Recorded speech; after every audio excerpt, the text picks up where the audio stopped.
안녕하세요. 네, 저는 이한결이고요. 일단 강의 시작에 앞서서 이제 이메일 요거는 이제 제가 강의하면서 이제 뭐 질문 같은 거 보내주시거나 하면 받고 하는 이메일인데, 그 만약에 요새는 오픈 카톡방으로 이렇게 뭔가를 많이 단톡방 같은 걸 많이 하시는 것 같은데, 사실 제가 강의를 하면서 만약에 그런 게 필요하면 뭐 메일로 말씀을 달라고 말씀을 드렸는데 뭐 아직까지는 그런 요청이 없어가지고 일단 따로 안 하고 있는데, 그런 게 필요하시면은 언제든지 뭐 그런 것도 말씀 주셔도 좋고, 뭐 강의나 아니면은 시험 관련해 가지고 뭐든 간에 아무튼 궁금하신 거나 물어보실 게 있으시면 이메일로 연락을 주시면은 제가 최대한 좀 빨리 회신을 좀 드리도록 하겠습니다. 혹시라도 제가 답이 없는 것 같다 하면은 그건 진짜 제가 너무 일이 정신이 없어서 실수로 놓친 거기 때문에, 한 번만 만약에 혹시라도 제가 회신이 좀 없다, 제가 계속 체킹을 할 텐데 혹시라도 없으면 한 번 더 보내주시면은 제가 최대한 빨리 회신을 드리도록 하겠습니다. 네, 드디어 올해도 이제 실전 GS 강의 시기가 왔습니다. 제가 올해 이제 이론 강의 시작한 게 엊그제 같은데 벌써 저도 그 기초 GS 하고서 한 달이 어떻게 지나갔나 모르겠어요. 여러분은 아마 시간이 더 빠르실 것 같습니다. 일단 이 실전 GS의 저의 모토는 가장 중요한 것만 내자가 저의 모토입니다. 가장 중요한 것만 내되, 최근에 제가 일단 문제를 낼 때 기본적으로는 다 판례 사안입니다. 제가 그냥 개인적으로 만들거나 하는 건 없고, 다 되도록이면 대부분 다 판례를 보거나 아니면 정말 기본적인 내용의 경우에는 이제 이론적인 내용 같은 거를 하기도 하고, 그런데 기본적으로는 판례 사안이고요. 되도록이면은 좀 제가 봤을 때는 좀 더 리딩 케이스에 좀 더 가까웠거나, 아니면은 전체적인 법리 리딩 케이스인데 좀 한 번 정도 볼만한 케이스. 그러니까 제가 이론서에다가는 뭐 굳이 담지는 않았지만 좀 더 그래도 이런 것도 있구나 정도는 한 번 정도 짚어가면 좋을 만한 케이스들을 되도록이면은 내려고 했습니다. 사실 그 저작권이라는 게 이제 패스 페일로 바뀌었기 때문에 여러분이 제가 생각할 땐 너무 심도 깊게, 물론 그렇게 되면 좋지만 지금은 일단은 최대한 특허나 상표나 민소에 집중을 하시고, 저작권은 되도록이면은 그런 특허나 상표에서 좀 벗어난 부분들을 위주로 하시는 거를 저는 추천을 드리고, 만약에 이제 제 문제도 마찬가지고 어떤 문제든 간에 이거는 조금 짱돌 같다 하면은 그런 부분들은 과감하게 이거는 이런 게 있구나 하고 넘어가시고, 그것까지 막 다 커버하려고 생각하지 마세요.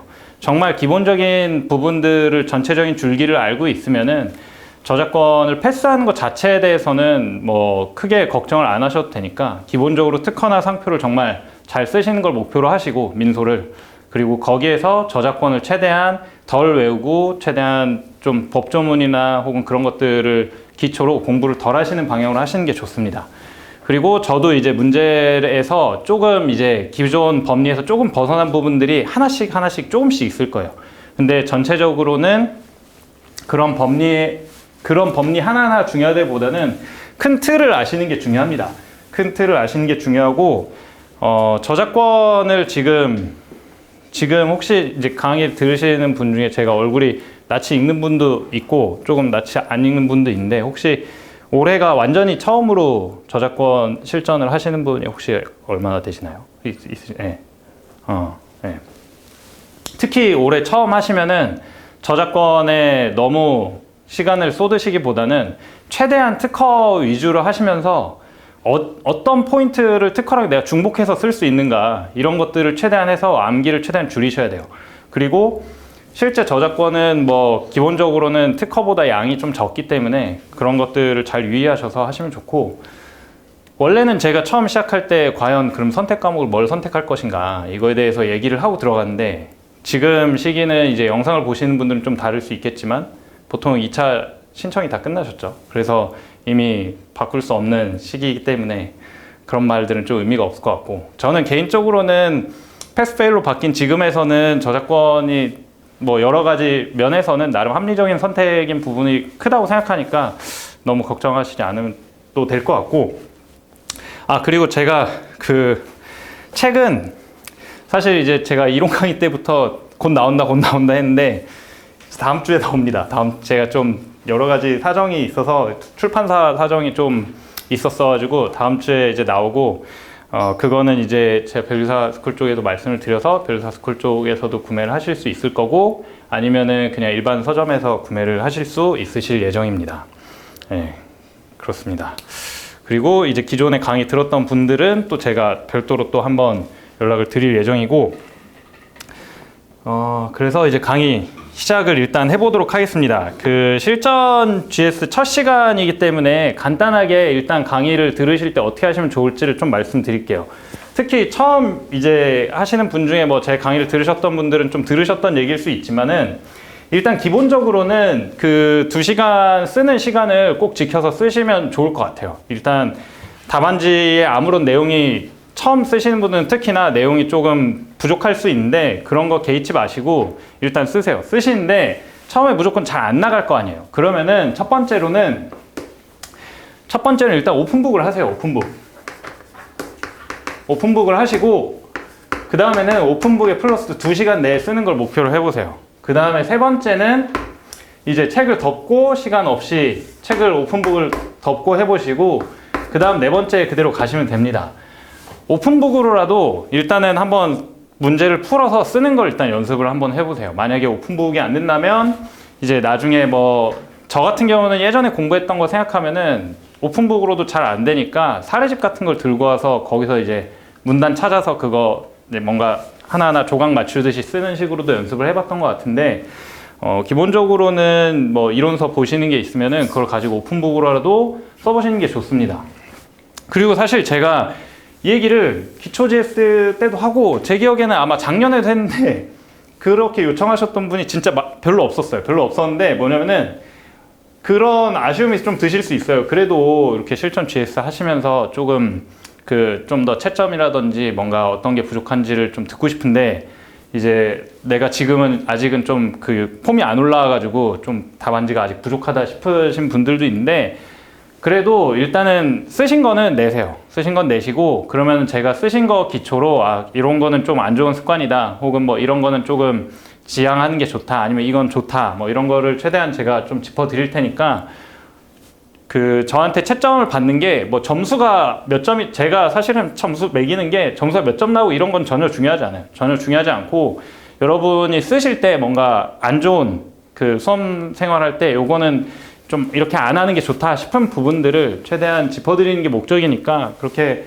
주시고 또 만약에 뭐 제 문제도 좋고 뭐 사실은 어차피 뭐 제가 강의하는 게 뭐 이걸로 부귀영화를 누리고자 하는 게 아니기 때문에 그냥 뭐 저작권 관련해서 아니면은 뭐 다른 과목에서 뭔가 도움이 필요하시면은 문제를 뭐든 풀어가지고 이게 맞는지 알고 싶다 하시면은 뭐 이렇게 써가지고 그거 이제 PDF로 저한테 메일로 보내주시거나 하면은 제가 뭐 그런 부분에서 사실은 뭐 엄청 세세하게는 못 해드리더라도 요런 습관이나 아니면 요런 기재는 좀 좋지 않다 뭐 아니면은 요런 기재는 좋다 요런 코멘트를 제가 드릴 테니까 뭐 요 강의 끝나거나 아니면 이런 다른 강의라든지 뭐든 간에 아무튼 그런 채점이나 이런 게 필요하시면은 언제든지 요청을 해주시고 저는 개인적으로는 최대한 많이 쓰는 게 좋다고 생각합니다. 왜냐면은 저희 시험이 자체가 애초에 쓰는 시험이고 실제 시험장에서 2시간 쓰는 게 생각보다 정말 시간이 빨리 가요. 여러분이 이제 실제 써보시면 아시겠지만 그래서 저 같은 경우는 추천을 드리자면은 저는 이제 예전에 공부할 때 항상 아침 8시에 월화수목금토일 항상 8시부터 모여서 2시간씩 한 명이랑 딱 썼어요. 2시간 쓰고 그냥 그대로 바로 해서했습니다. 저는 개인적으로는 수험생끼리 실력이 좋든 나쁘든 서로 토론하는 거는 정말 좀 낭비라고 많이 생각을 해요. 물론 이제 거기서 오는 메리트도 분명히 있는 건 사실인데 장점보다는 효율성 측면에서는 조금 떨어진다고 생각을 합니다. 그래서 2시간 저 같은 경우는 딱 한 과목씩 쓰고 뭐 물론 이제 그 과목은 따로 정해져 있으면 좋겠지만 한 과목씩 쓰고 바로 회사인데 이거 매일매일 이렇게 쓰는 게 되게 큰 도움이 됐어요. 매일매일 쓰는 게 큰 도움이 됐고 여러분한테도 그거를 추천을 드려요. 이게 2시간을 쓰는 게 정말 아직 습관이 안 돼가지고 오픈북을 하셔도 좋아요. 오픈북을 하셔도 좋고 뭐든 간에 아무튼 최대한 많이 쓰시는 걸 저는 추천을 드립니다. 그리고 어차피 저도 GS 작년에 했던 거는 저도 웬만하면 자료 이렇게 드리고 있기 때문에 만약에 작년 GS 자료가 제게 만약에 필요하다 하면은 뭐 저한테 말씀 주시면은 이미 가지고 계신 분도 있을 텐데 뭐 수험생들끼리 제 거 이렇게 서로 보내주셔도 상관없고 아무튼 요청을 하시면은 그것도 일단 보내드리도록 할 테니까 그런 문제가 있으면 이제 말씀을 주시면 좋을 것 같고요. 그래서 아무튼 이렇게 공부를 하시면 좋겠다고 말씀을 드리고 실전이니까 약간 뭐 공부 방법을 막 이것저것 말씀을 드릴 건 아닌 것 같고 다만 그런 거는 좀 중요해요. 이게 결국에는 시험을 우리가 잘 봐야 되잖아요. 시험을 잘 봐야 되는데 실제 이틀 동안 이 4시간씩을 이틀 동안 쓰는 게 생각보다 굉장히 쉬운 일이 아닙니다. 쉬운 일이 아니기 때문에 이제 시험이 있기 전에 적어도 한 달 전에는 예행 연습을 꼭 한번 해보세요. 꼭 한번 자기가 아직 폼이 덜 올라왔더라도 하루는 이제 특상하고 그 다음에 밤에 이제 시험 마치는 시간에 맞춰서 1회독을 무조건 해내야 되잖아요. 그거를 꼭 한번 해보시길 좀 추천을 드려요. 그거를 저는 사실은 제일 좋은 거는 5월 가기 전쯤에 한 번 정도는 해보세요. 이틀 동안. 5월 아무리 이제 실력이 좀 부족하다고 생각이 들어도 한 번은 시도를 해보시고 그 다음에 이게 이런 식으로 가면은 좀 이게 생각보다 딜레이가 되는구나. 이게 폼이 진짜 올라와도 이게 결국에 민소 특히 한 번에 보는 게 좀 쉽지 않거든요. 이게 욕심이 계속 생깁니다. 책을 보다 보면 책장이 잘 안 넘어가요. 이것도 한 번은 찍고 가야 될 것 같고 이 생각이 들기 때문에 그걸 꼭 한번 해보시고 그때 하실 때 꼭 실전처럼 일어나는 것도 맞춰서 한번 일어나 보시고 그럼 아침에 내가 일어나서 뭘 볼지 그리고 쉬는 시간에 내가 뭘 볼지 이런 것도 전략적으로 무조건 생각하셔서 한번 꼭 이렇게 모의로 해보셨으면 좋겠습니다. 그거를 좀 필수로 하셨으면 좋겠고 그리고 마지막으로 이제 답안지 쓰실 때 제가 이제 강의 시작하면서 항상 말씀드리는 건데 지키시면 좋겠다고 생각하는 게 첫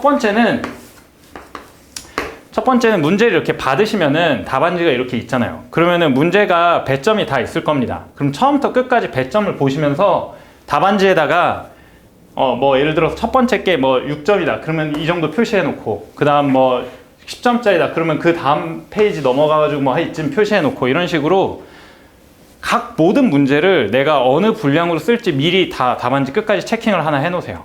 미리 계산을 다 해 놓으셔서 왜 체킹을 해 놓으라고 하냐면은 이게 이런 식으로 표시를 안 해 놓으면은 생각보다 답안지 쓰면서 욕심나기 때문에 더 줄줄줄 길어집니다. 근데 실제 시험에서는 우리가 문제 하나를 배점을 잘 받는 게 중요한 게 아니고 전략적으로 전체적으로 무난하게 받는 게 훨씬 좋은 점수를 받는 거고 그 이유는 예를 들어서 10점짜리 문제면은 실제 교수님들이 채점할 때 이거를 1점에서 10점으로 배점을 나누진 않아요. 실제로는 정말 잘 써도 사실은 이거를 10점짜리 문제일 때 9점 이상 준다? 이거 진짜 쉽지 않은 얘기예요. 9점 이상 주기도 어렵고 근데 또 어느 정도 썼는데 이거를 뭐 진짜 한 2점 준다 이런 것도 좀 쉽지 않아요. 그러면은 실제로 이건 10점짜리 문제가 아니라 요 사이 어디 문제라는 거예요.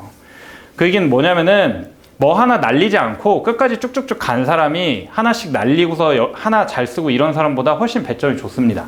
그래서 최대한 균형 있게 끝까지 다 쓰는 거를 기본적인 목표로 일단 하셔야 돼요. 모든 과목이든 이건 저작권뿐만 아니라 그래서 이런 식으로 표시를 하는 게 먼저 첫 번째고 두 번째는 여러분이 제가 많이 쓰라고 말씀드렸는데 많이 쓰면서 여러분이 꼭 하셔야 될 게 뭐냐면 내가 목차 잡는데 보통 몇 분 걸리는지 이거 항상 체킹하시고 물론 자기 기준이 있어야겠죠. 나는 몇 분 안에 목차를 뭘 잡을 거야. 예를 들어서 그거는 사람마다 좀 다를 것 같은데 저 같은 경우에는 문제 1, 2번을 동시에 잡고 그 다음에 문제 3, 4번을 목차를 동시에 잡았어요.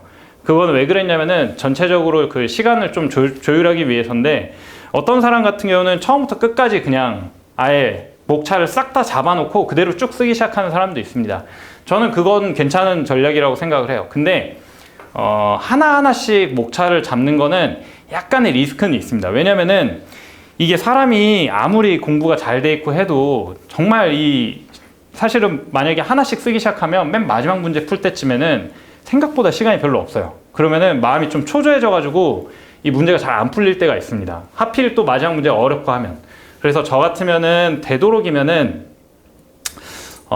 2문제씩은 끊어서 하시면 좋을 것 같다는 생각을 해요. 이게 꼭 저작권뿐만 아니라 다른 과목도. 그리고 아예 통째로 다 목차 잡고 쓰는 것도 좀 방법이긴 합니다. 근데 통째로 잡고 쓰면은 단점이 저도 이렇게 여러 번 했던 거지만은 뒷부분 갔을 때 이게 내가 앞에서 목차 이걸 왜 잡았지? 약간 아리까리 할 때가 있어요. 근데 그 리스크가 시험 문제를 못 푸는 리스크보다는 저는 낫다고 생각을 해요. 그래서 그런 건 이제 잘 고민을 해보시는데, 아무튼 그 목차를 잡는 시간을 체킹하시고, 연습을 하실 때는 뭘 하시면 좋냐면, 내가 1페이지 쓸 때 몇 분 걸렸나, 2페이지 쓸 때 몇 분 걸렸나를 초시계를 계속 보세요. 계속 보시면서 체킹을 되도록이면 해놓으세요.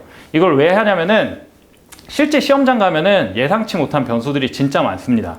그러다 보면은 문제가 너무 어려우면 내 예상보다 이 1페이지 쓰는데 걸리는 시간이 더 오버될 수가 있어요. 특히 1페이지 시간 잘 체킹을 하시는 게 좋은데, 오버를 하면 그때부터 뭘 하셔야 되냐면 이 뒷페이지부터는 욕심을 좀 줄이고 좀 더 빨리 쓰시는 걸 하셔야 돼요. 그런 연습을 계속 하셔야 됩니다. 그래서 이 시간 체킹을 하시면서 만약 내가 실제 시험장에서 내가 평소에 쓰던 것보다 시간을 좀 땡겼다, 그러면 여기서부터는 좀 더 자세히 쓸 수 있겠죠. 내 욕심 나는 대로. 그래서 이런 것들을 시간 체킹을 항상 하시면 좋습니다. 그 다음에 마지막으로는 내용 물론 되게 중요해요. 내용 물론 중요한데 채점을 하다 보면은 실제 왁구도 꽤 중요합니다. 이 왁구라는 게 뭐냐면은 뭐 글자 잘 쓰고 이게 중요한 게 아니라 답안지가 끝까지 있으면은 되도록이면은 끝까지 채우세요. 만약에 내가 내용이나 뭐 이런 시간이나 이런 게 좀 부족하다 그러면은 줄을 뭐 대목차 같은 경우에 한 줄을 더 띄운다고 하더라도 그런 식으로 분량을 어느 정도 맞춰서 좀 더 많이 쓴 것처럼 보이도록 하는 것도 중요합니다. 물론 그게 점수에 정말 대세적인 영향을 미치냐? 그건 아니에요. 물론 아닌데 내용이 중요하지만, 근데 처음 답안지를 딱 봤을 때 인상이 이 법학 과목에서는 특히 중요합니다. 실제로. 그건 어쩔 수 없어요. 사람이 채점하는 거기 때문에. 그래서 그런 분량적인 측면을 잘 고려를 하시면 좋을 것 같아요. 그래서 실제 여러분이 지금 GS를 듣는 가장 큰 목적은 이런 트레이닝을 계속 하는 거예요.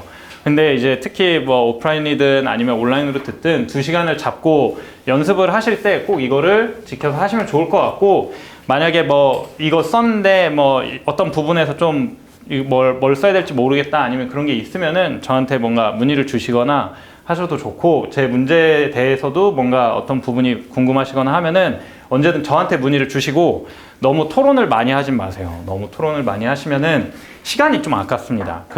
사실은 수험생들 분 중에서도 실력이 정말 뛰어나신 분들이 많다고 저도 생각하고 그게 맞는데, 실제 답안지를 쓰면은 저보다 잘 쓰시는 분도 있을 거예요. 답안지를 잘 쓰시는 분도 있을 텐데, 그렇다 하더라도 이런 문제라든지 아니면 제가 낸 문제나 그런 판례에 대해서 꼼꼼히 살필 시간은 아마 제가 더 많을 거기 때문에 저한테 물어보시면은 제가 최대한 좀 자세히 보고 말씀을 드릴 수 있도록 하겠습니다.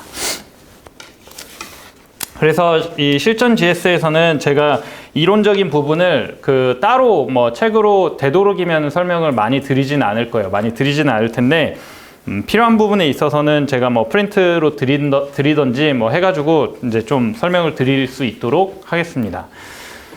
네, 그렇게 하겠습니다. 그러면은 빠르게 문제를 먼저 들어가 볼게요. 제가 항상 강의를 하면은 제가 항상 하는 걱정은 오늘 강의할 내용이 너무 없으면 어떡하지? 이 생각하면서 너무 일찍 끝날까 걱정을 하면서 오는데, 오늘도 지금 시간을 보니까 조금 지났네요. 빨리 해보겠습니다. 자, 일단은 문제 1번입니다. 1번에서 보시면은 이게 판례 사안입니다. 아마 보충 자료 이제 보시면은 이따 설명을 드리겠지만 판례 사안인데, 요거는 지금 대법원에 아직 진행 중이에요. 2심까지만 나온 사례입니다. 실제 여러분이 기출을 보시면 아시겠지만은 생각보다 꽤 고등법원 판례 사안이 많이 나와요. 대법원 아직 판단이 안 난 거. 그래서 대법원에서 어떻게 날지 기다리는 사안들도 많이 나기 때문에 이런 판례는 좀 제가 생각할 땐 좀 중요하다고 생각합니다. 실제 이 판례는 거의 지금 공정이용하고 관련해 가지고 거의 지금 최초로 인정한 케이스이기 때문에 특히 판례를 이따가 설명드릴 때 좀 자세히 보시면 좋을 것 같아요. 굉장히 의미가 있는 판례입니다. 보시면은 실제 판례 사안에서는 울고 넘는 박달재라는 노래입니다. 사실 이 노래는 요새 분들은 정말로 모르시는 분들이 많을 수도 있다고 생각해요. 저도 저의 세대 노래는 아니지만 잘 아는 노래기는 한데, 네, 요럴 때 약간 세대 차이를 제가 느낄 때가 있습니다. 시간이 정말 빠르다는 생각이 들어요.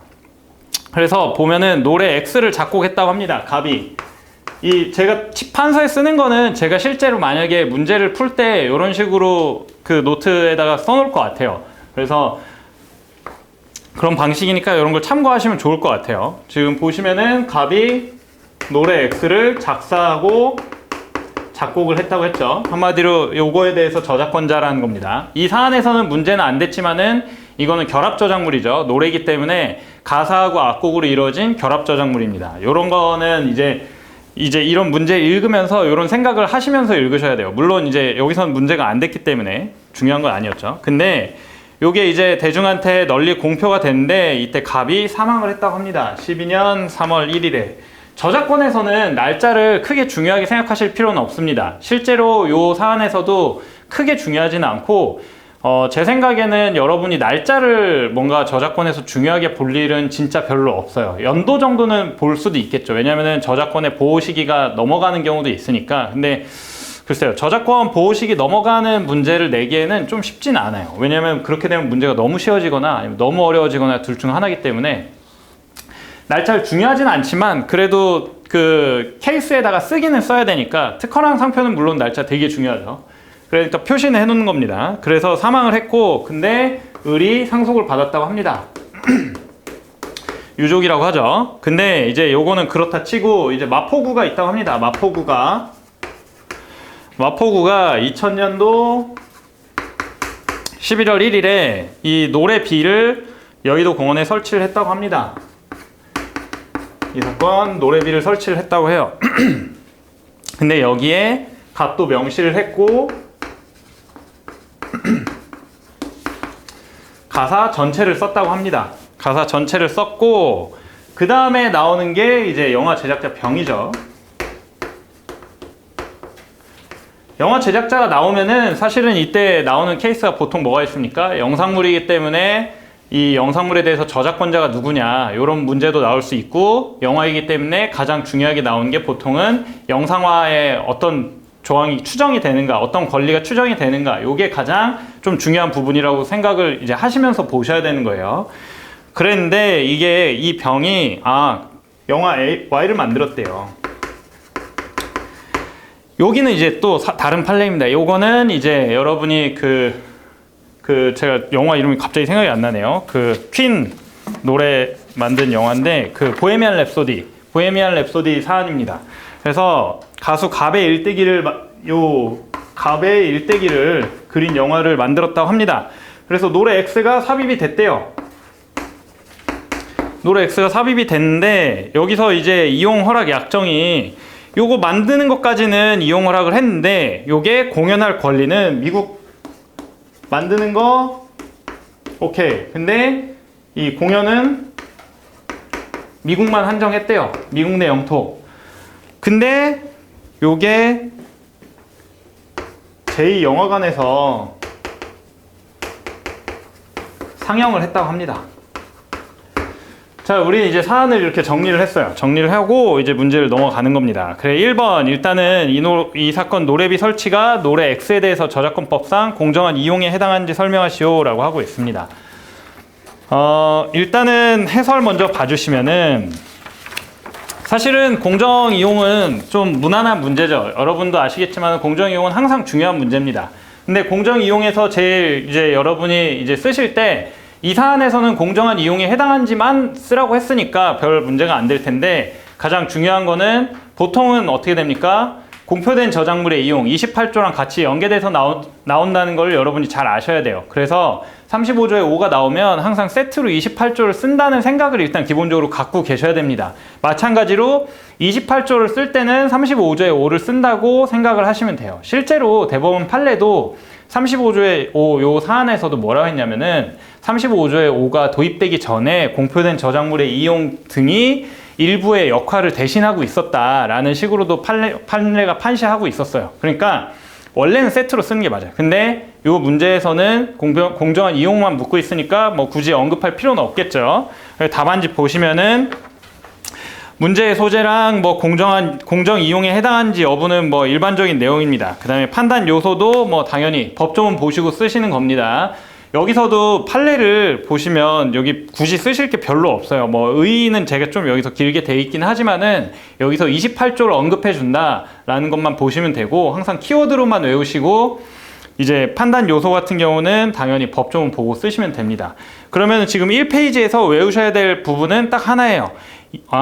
공정 이용에 의해서 28조 언급. 딱 요 정도만 외우시면 되는 겁니다. 1페이지에선. 그 다음에 2페이지 넘어가 주시면은 사실은 요 얘기를 제가 그냥 언급 정도만 드리려고 집어넣은 거예요. 보시면은 그 사안의 적용의 첫 번째 줄부터 네 번째 줄까지를 한번 봐주세요. 이게 무슨 얘기냐면, 자, 여기 보시면은 이게 보시면은 이 설치가 된 게 언제죠? 00년도 11월이잖아요. 설치가 된 게 00년도 11월이고 요게 중요한 건 아닙니다. 이거를 여러분한테 외우라고 말씀드리는 게 아니라 요렇게 그냥 적용이 되는구나 라는 걸 제가 그냥 짚어드리려고 넣는 거예요. 요거는 짱돌이라고 생각하시면 안 돼요. 요거 안 쓰셔도 아무 대세에 큰 문제 없습니다. 근데 요 판례가 실제로 좀 이렇게 판단을 했던 거라 짚어드리는 거예요. 보냐면은 00년도 11월에 1일에 설치됐는데 사실 이 공정이용이 35조의 3으로 처음 들어왔다가 지금 이제 5로 개정이 된 건데 35조의 3으로 처음 들어온 시기가 12년도 3월 15일이에요. 이거 날짜는 안 외우셔야 됩니다. 이거 언제 이용 시행됐다 뭐 이런 날짜 절대 외우지 마세요. 저작권에서 그러실 필요 없습니다. 특허나 상표에서는 일부 그래야 될 필요가 있을 수 있어요. 그 차이점은 왜 그러냐면 특허나 상표는 그 일반적인 법하고 조금 달라요. 여러분이 민법 하시다가 넘어오시면서 아시겠지만은 특허랑 상표가 되게 특이한 이유는 절차법이랑 실체법이 막 뒤죽박죽 섞여 있기 때문이에요. 근데 절차법적인 성격이 있다 보니까 날짜가 굉장히 중요합니다. 언제 시행됐고 이런 게. 근데 저작권법은 사실은 거의 실체법에 가까워요. 왜냐하면 저작물이라는 것 자체가 무망식주의잖아요. 그렇기 때문에 만든 것만으로도 발생한다는 그런 부분만 있고 실제 등록이라든지 이런 부분들은 어떤 권리효가 발생하는 부분이 거의 없습니다. 거의 추정효 같은 것만 있지. 그러니까 그 얘기는 뭐냐면은 저작권법은 오히려 약간 민법에 가깝다고 생각을 하시면 좋아요. 그러면은 여러분이 민법 하실 때 뭐 언제 시행됐고 이런 거 잘 안 외우시잖아요. 날짜를. 그런 것처럼 저작권도 중요하지 않습니다. 근데 판례가 얘기를 하는 거예요. 뭐냐면은 이게 공정한 이용 규정이 시행되기 전에 설치가 됐잖아요. 시행되기 전에 설치됐으면 여기에 공정한 이용을 일단 규정을 적용하는 게 맞는가부터가 문제가 됩니다. 근데 판례는 기본적으로 적용할 수 있다라고 봤어요. 적용할 수 있다고 본 이유는 요 당시에도 이 30 공정 이용 자체가 일반 규정이기 때문에 여기저기 포괄적으로 적용되는 규정이고 또 그 공정이용 만들어지기 전부터 공표된 저작물의 이용이라든지 여러 가지 제한 사유 등이 일부 공정이용의 역할을 하고 있었다. 그리고 이 노래비 같은 경우에는 이때 설치돼 가지고 12년도 이후에도 계속 설치가 되어 있기 때문에 여기에도 물론 이때 설치는 됐지만 공정이용을 규정을 적용시켜 주겠다라는 게 요 첫 번째 줄부터 네 번째 줄까지의 얘기입니다. 요거를 이런 것도 알아야 되나 하시는 분도 있을 수 있는데 모르셔도 돼요. 정확히는 모르셔도 되고 다만 이제 이 판례 자체가 워낙 좀 의미가 있는 판례이기 때문에 이런 식으로 일반적인 규정이 다 적용되는구나 생각을 하시고 보시라고 제가 짧게 정리해 놓은 겁니다. 그래서 이제 그 네 번째 줄 이후부터 이제 35조의 5 적용 여부가 나오는 거죠. 그래서 노래 X 가사는 대중들에게 널리 공표됐다. 그리고 통상적인 이용 방법과 충돌하지 않는다. 한마디로 이 노래비에다가 가사를 그냥 적어 놓은 거잖아요. 어문 저작물을 그냥 적어 놓은 거니까 통상적인 이용 방법에서 충돌하지 않는다는 겁니다. 그 다음에 이 실제로는 이제 갑이 여기 명시가 되어 있잖아요. 그러면 어떻게 보면은 이 노래비가 이 공공장소에 설치됐다는 거는 이 갑의 명예를 드높이는 역할도 한다는 거예요. 그렇기 때문에 갑의 정당한 이익을 부당하게 해치지도 않고, 그리고 아까 문제에 써 있었겠지만은 마포구에서 이거 여의도공원에 설치하면서 별도로 돈 받지 않았죠. 그래서 비영리적인 목적에 주안점을 두고 있다. 물론 이제 만약에 이걸 영리적으로 사용하고 있다. 그러면은 여러분 뭐라고 쓰셔야 될 것 같습니까? 영리적으로 쓰고 있다면은 공표된 저작물의 인용 부분을 거기에서 판례를 좀 따와가지고 여러분은 영리적인 목적이어도 그걸 배제하는 거 아니다라는 식으로 뭔가 문구를 하나 추가해주면 훨씬 좋겠죠. 근데 여기는 비영리적으로 아무튼 썼으니까 그 얘기도 물론 당연히 써줘야 되고, 그래서 저작물의 잠재적인 가치에도 긍정적인 영향을 주니까 공정이용에 해당한다라는 게 결국 결론입니다. 그래서 침해한다고 보기 어렵다라고 결론을 내렸습니다. 그래서 이제 1번 넘어가고 이제 문제 2번인데 이거는 이제 좀 일반적인 내용이죠. 이제 사망한 후에 무가 이제 노래 X에 대해서 명예를 훼손한 걸로 볼 정도로 저작 인격권을 침해하였다. 그래서 이걸 소송 제기할 수 있는지, 을이 이제 유족이죠. 유족이 소송 제기할 수 있는지 설명하시오 하는데, 와서 보시면은 답안지 이제 2면입니다. 2면에서 보시면은 일신 전속성을 지니니까 문제된다라고 합니다. 자, 여기서 일신 전속성을 절대 빼먹으시면 안 돼요. 저작 인격권을 여러분이 답안지에 쓰실 때는 일단 기본적으로 일신 전속성이라는 얘기를 꼭 쓴다라고 두고 가셔야 됩니다. 뭘 쓰시든 웬만하면. 그러면은 적어도 마이너스는 아니에요. 왜 여기서 중요하냐? 이 저작권법이 사후적으로 인격권을 보호하는 이유는 여러분이 잘 생각하셔야 되는 게, 인격권이라는 거는 정말 일반적인 그 인격 주체에 대한 권리예요. 그리고 일신 전속적이라는 거는 그 사람에 속하는 권리라는 겁니다. 그 사람에 속하는 권리이기 때문에 기본적으로 이게 만약에 사망을 해버리면 이 저작 인격권 자체가 완전히 사라져야 정상이에요. 실제로 그리고 저작권에서도 저작 인격권은 사라진다고 봐야 됩니다. 근데 예외적으로 이 사후적으로서 인격권을 유족에게 인정을 해준다는 겁니다. 그래서 저작 일신 전속성이 그래서 꼭 들어가야 되는 거예요. 예외적으로 인정을 하는 겁니다. 그래서 보시면은 넘어가서 3페이지에 봐주시면은 이제 14조하고 128조가 유족 등에도 인격적 이익의 보호를 인정하고 있습니다. 근데 여기서 가장 중요한 게 뭡니까? 그렇기 때문에 일반적인 인격권 보호보다는 좀 더 엄격해지는 겁니다. 명예를 훼손할 정도에 이르러야지만 보호를 해주는 겁니다. 그게 이제 그냥 일반적인 인격권하고 좀 다른 거예요. 왜냐면 사후에도 보호하는 거기 때문에 보호법 취지가 다르기 때문이에요. 그 저작물에 대한. 그래서 내용 및 한계 봐주시면은 이제 봐주시면 될 것 같고, 일반적인 내용을 쓴 거죠. 그 다음에 설문 이해 해결로 봐주시면은 명예를 훼손하는 것 정도로 침해하고 있으니까 상대로 소송을 제기할 수 있다라는 게 결론입니다. 문제 2번은 그렇게 마치도록 하고요. 그 다음에 3번, 요게 정말 특이한 케이스죠. 이게 보시면은 을이, 제가 여기는 되게 친절하게 문제를 사실 써놨습니다. 이게 아무리 실전지에 쓰지만 그래도 좀 여러분이 너무 아무것도 안 썼다라는 기분을 가지시면 안 되니까, 요게 만약에 실제 시험에서 나오면은 지금 제가 199조 2항을 고려하여 설명하시오라고 적었지만 이 얘기가 없을 수도 있어요. 그냥 단순하게 공연권 침해가 해당한지를 설명하시오, 이렇게 문제가 나올 수 있습니다. 그런 걸 생각하셔서 제가 문제를 이제 방금 설명드리면서 요거는 영상이니까 뭘 생각하시고 이런 걸 계속 언급드리는 이유가, 이 전체적인 플로우를, 저작권법의 플로우를 머릿속에 갖고 계시면서 여기서는 어떤 쟁점이 튀어나올 수 있지라고 해서 그 중요한 쟁점은 놓치지 않으셔야 되는 거예요. 문제를 푸실 때 디테일한 거를 막 잡으실 필요는 없어요. 아까 제가 말한 제가 방금 사실 그 문제를 내면서도 이거 되게 강조해야지 생각했던 게, 요런 거 요 이전에도 적용된다 이런 거는 모르셔도 돼요. 그냥 오늘 들으시고 공정 이용이 생각보다 폭넓게 적용되는구나 정도의 그 뉘앙스만 느끼시면 됩니다. 근데 예를 들어 지금 이 문제에서 99조의 2항, 요런 거는 영상이 뭔가 나오면, 영상이 뭔가 나왔다, 그리고 제3자가 썼다, 이러면은 무조건 99조는 한 번 정도 머릿속에 떠오르긴 해야 됩니다. 그 정도는 필요해요. 그래서 이 99조 2항을 고려해 설명하시오 했습니다. 그래서 보시면은 이제 4페이지입니다. 답안지 4페이지 봐주시면, 자, 을은 노래 X의 정당한 저작권자인데 병은 이 국내 상영에 대한 이용 허락을 받지 않았다. 그래서 공연권 침해인지 본다라고 하고 있습니다. 공연권 침해인지 보려면은 그 다음에 어떻게 됩니까? 일단 공연권에 침해인지 여부를 일단 봐야겠죠. 그래서 공연권의 의 취지라든지 요건을 써주고, 그래서 요거는 공연에 해당한다. 정영화관에서 트는 거는 공연에 해당한다. 그래서 공연권 침해에 해당한다 라고 했습니다. 그런데 3번 영상화를 위한 특례, 이게 왜 등장하냐. 여기서 보시면은 의학 내용은 읽어보시면 되고, 5페이지에 넘어와 주시면은 5페이지에서 이제 보시면은 세 번째 줄의 로마자 2번부터입니다. 저작 재산권자가 영상화를 위해 허락했을 때에는 공연 같은 권리까지 다 넘긴다고 추정이 돼요. 실제로 법정에 보시면은 그 99조 2항을 읽어보시면, 각호를 이렇게 읽어보시면은 사실상 그 영상을 위한 모든 권리가 들어가 있다고 보시면 됩니다.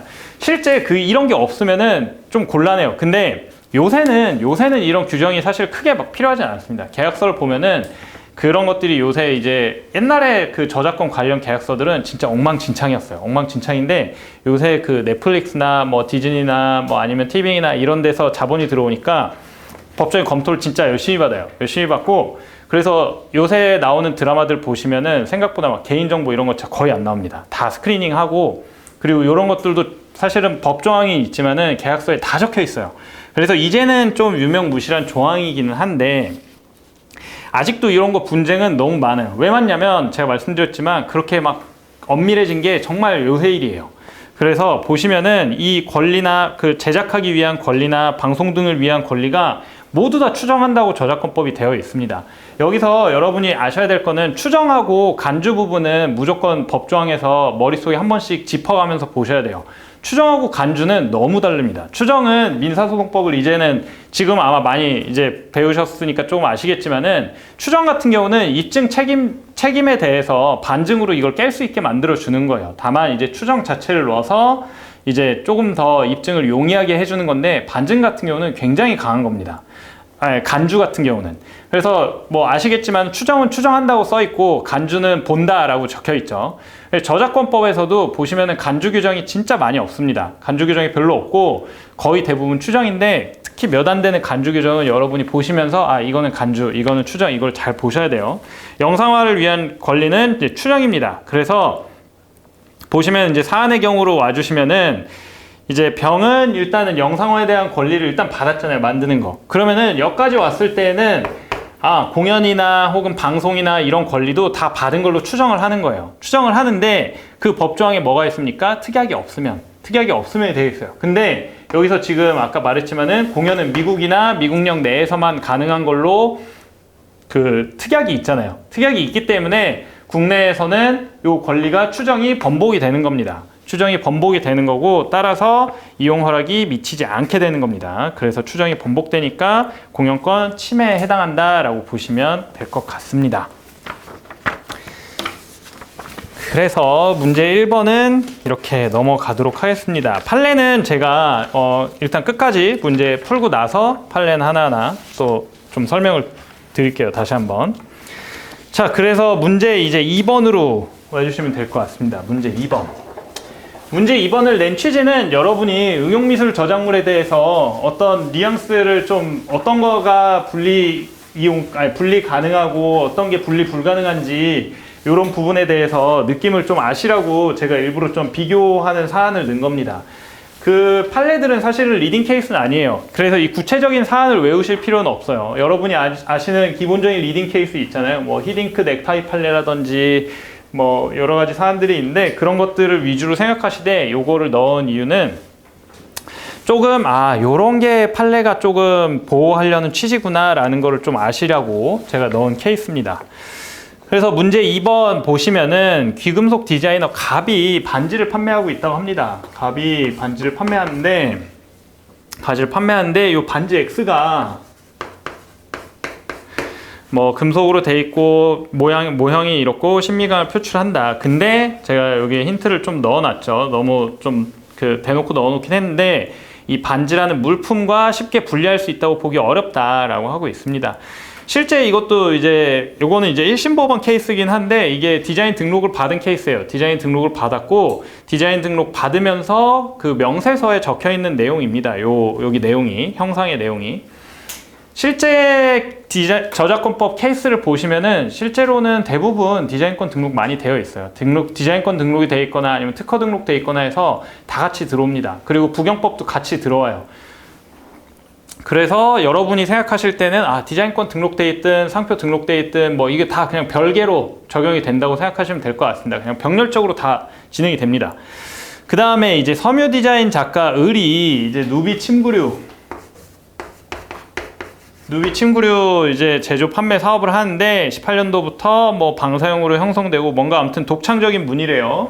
문이 A가 적용된 매트 Y를 만들어 팔고 있다고 합니다. 근데 이게 어떻게 됐습니까? 무효가 됐대요. 디자인권이 무효가 됐다고 합니다.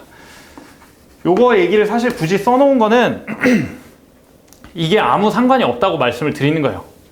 사실 실제 케이스에서도 이 앞에 반지 케이스 같은 경우는 제가 기억하기로는 디자인권이 살아 있었습니다. 살아 있었는데 저작권이 인정이 안 됐어요.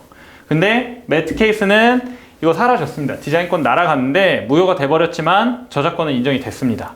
그래서 이게 완전히 그냥 별개라고 생각하시면 좋을 것 같아요.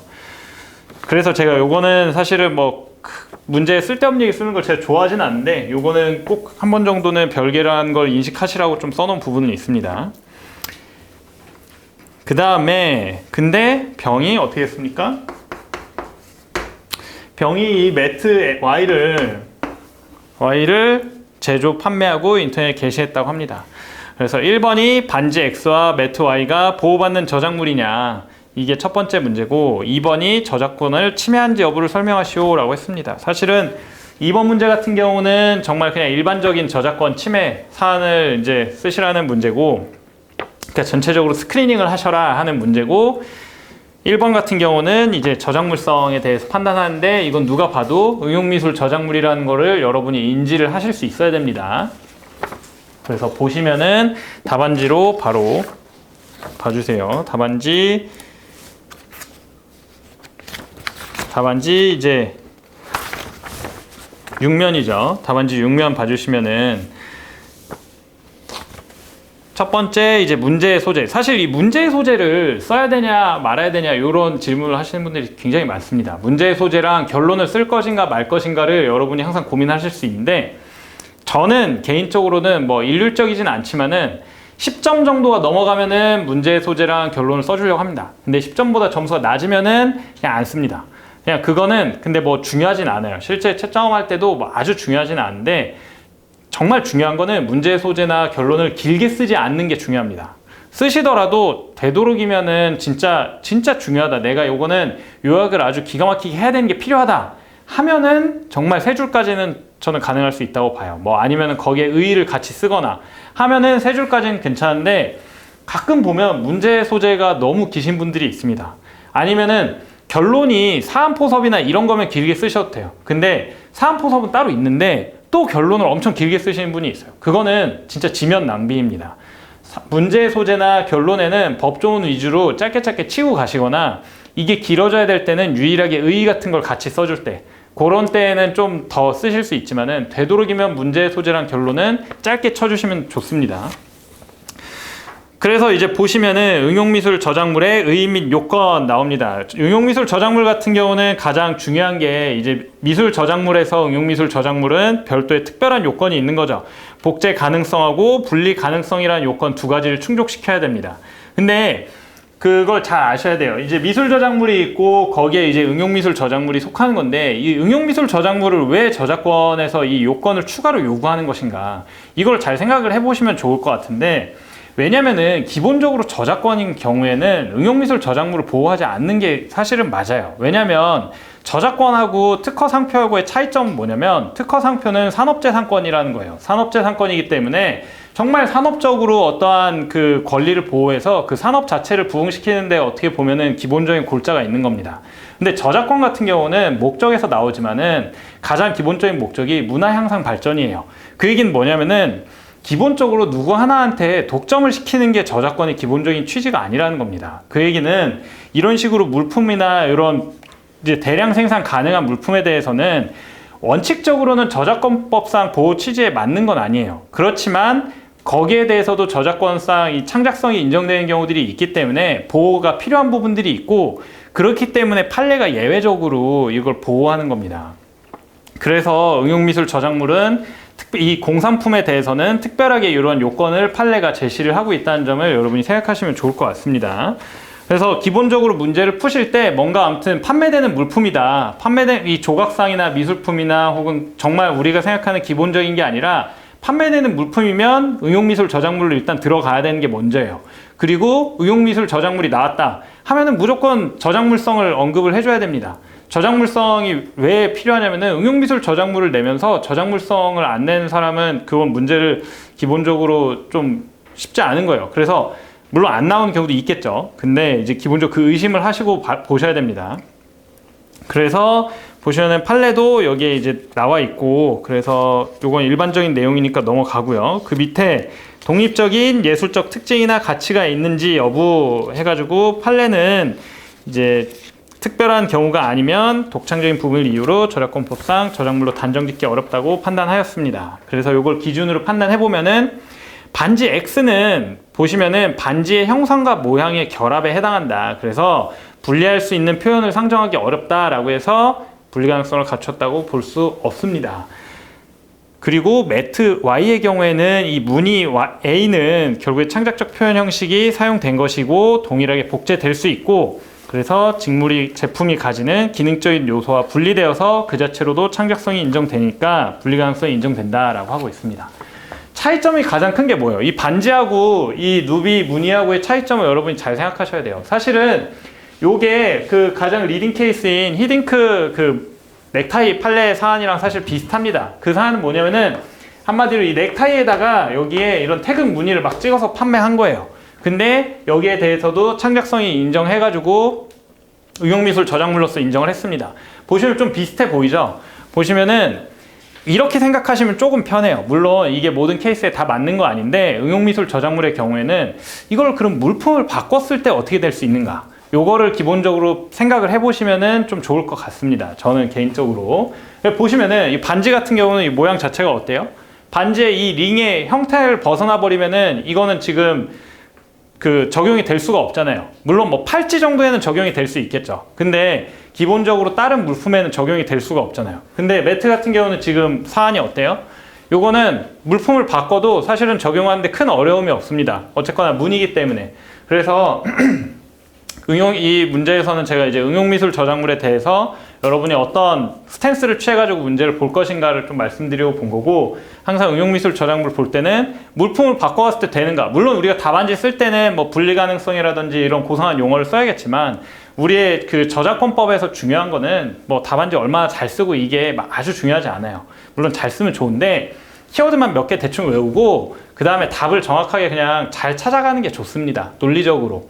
물론 실제 시험장에서는 이제 정말 사실 저는 그런 문제 안 좋다고 생각하는데 답 자체가 좀 애매한 케이스들이 있기는 해요. 있기는 한데 그럴 때도 내가 기본적인 논리를 하나를 명확하게 세워서 끌고 가면은 절대 아무 문제 안 생깁니다. 여기서도 이 사안에서도 사실 제일 중요했던 건 뭐냐면은 여기에 보시면은 그 매트 Y의 경우에 그 두 번째 줄에 쉼표 바로 뒤에 다양한 직물 제품에 동일하게 복제될 수 있고 라는 부분이 사실은 제일 중요한 부분입니다. 판례에서 했을 때.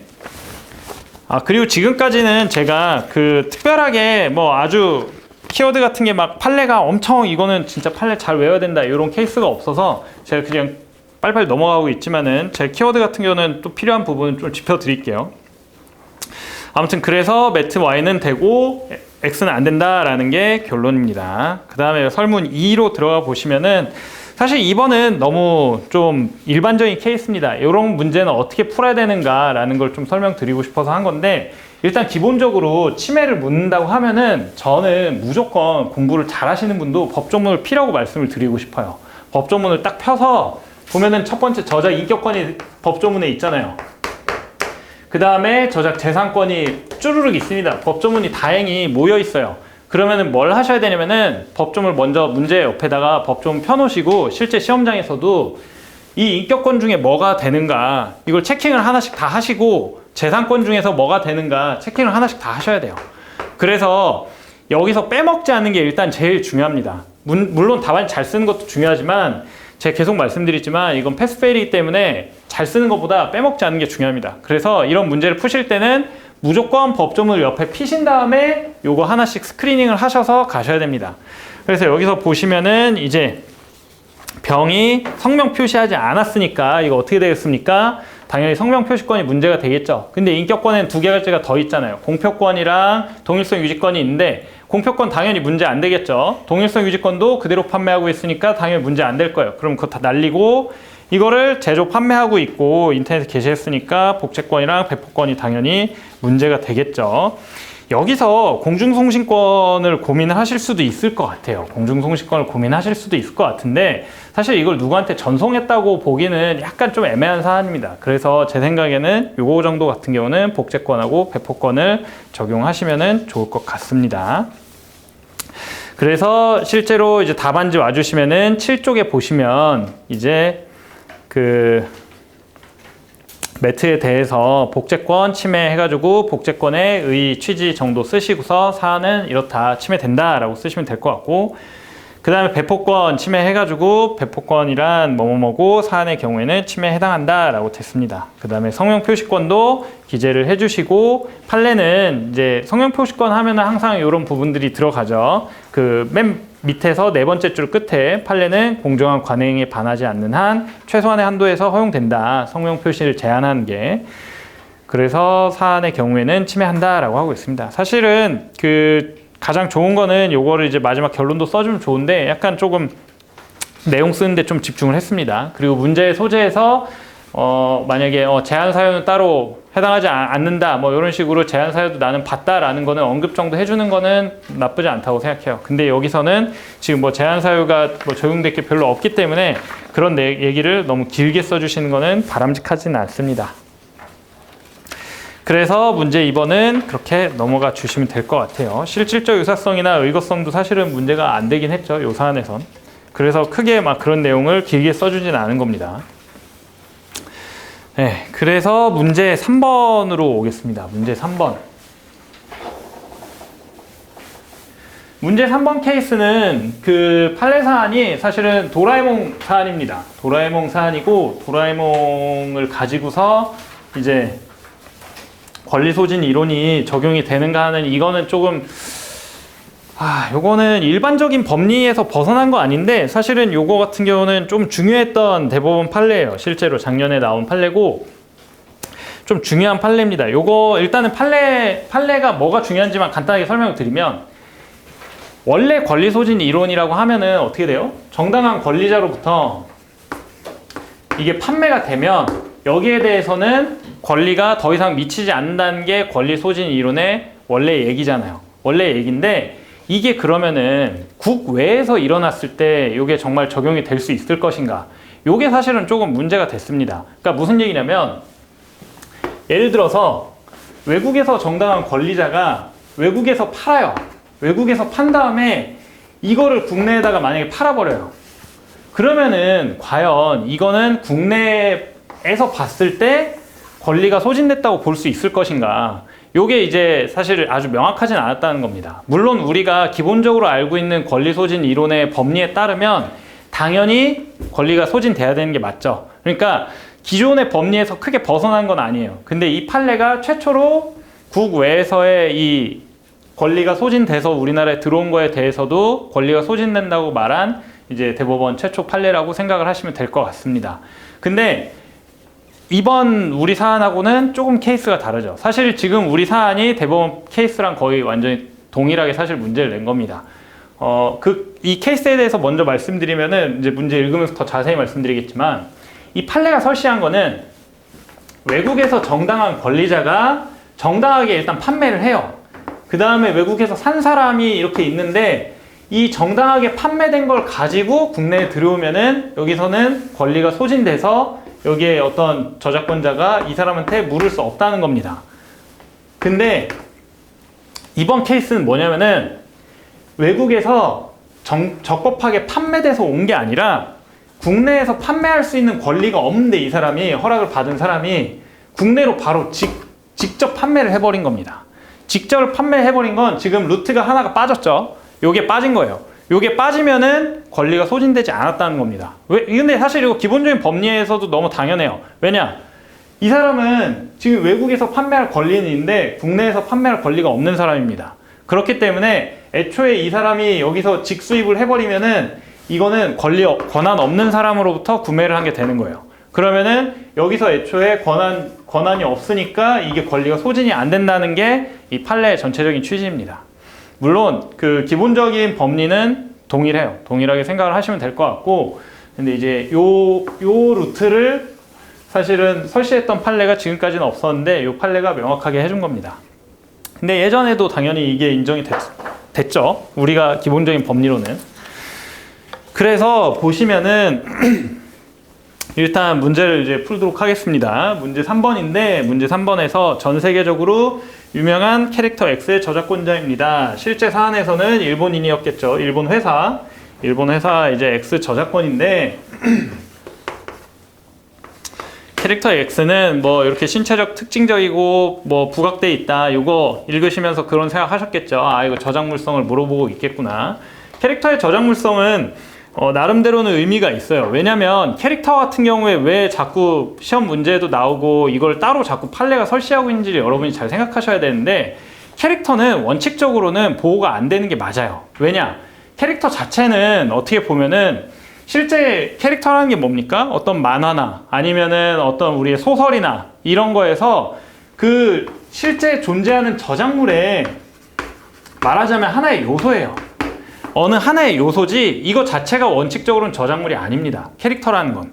그런데도 판례 같은 경우에는 일부 케이스의 경우에 이거에 대해서 이 일종의 저작물의 하나의 요소를 따로 빼서 저작물로서 인정을 하고 있는 겁니다. 그렇기 때문에 판례가 이 캐릭터에 대해서 자꾸만 저작물성을 따로 판단하고 하는 거예요. 마치 응용미술 저작물도 비슷한 겁니다.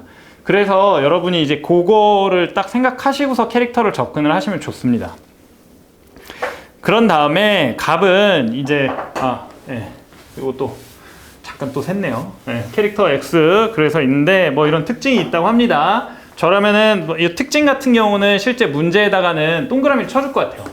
요거는 내가 답안지에다가 꼭 써야겠다 싶은 것들은 동그라미를 꼭 쳐줘야 됩니다. 동그라미나 아니면 자신만의 표기를 써주세요. 저 같으면은 요 특징에다가는 동그라미를 쳐놓을 거고, 또 그 다음 아래에다가 다음 문제에 쓸 건 뭐 네모를 쳐놓다든지 그렇게 표식을 저는 해둘 것 같습니다. 문제에서. 왜냐면 이거 안 해놓으면은 실제 답안지에서 이걸 내가 생각만 해놨다가 정신없이 쓰다가 이거 빼먹고 넘어갑니다.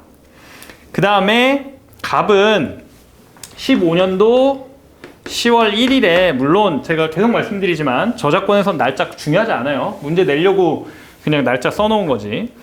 블록 제조업자 을한테 이 캐릭터 X의 중국 내 상품화권을 팔았대요. 중국 내에서 캐릭터 X를 할 수 있고, 그래서 미니블록 Y 캐릭터 X를 이용한 미니블록 Y를 팔고 있다고 합니다. 근데 요 Y는 블록 조각을 나눠 판매하고 있고, 특정한 형태를 완성시키기 위한 목적으로 적은 양의 블록만 판매하고 있고, 유사한 게 아닌데 전체적으로는 캐릭터 X의 형태를 띠도록 되어 있다고 합니다.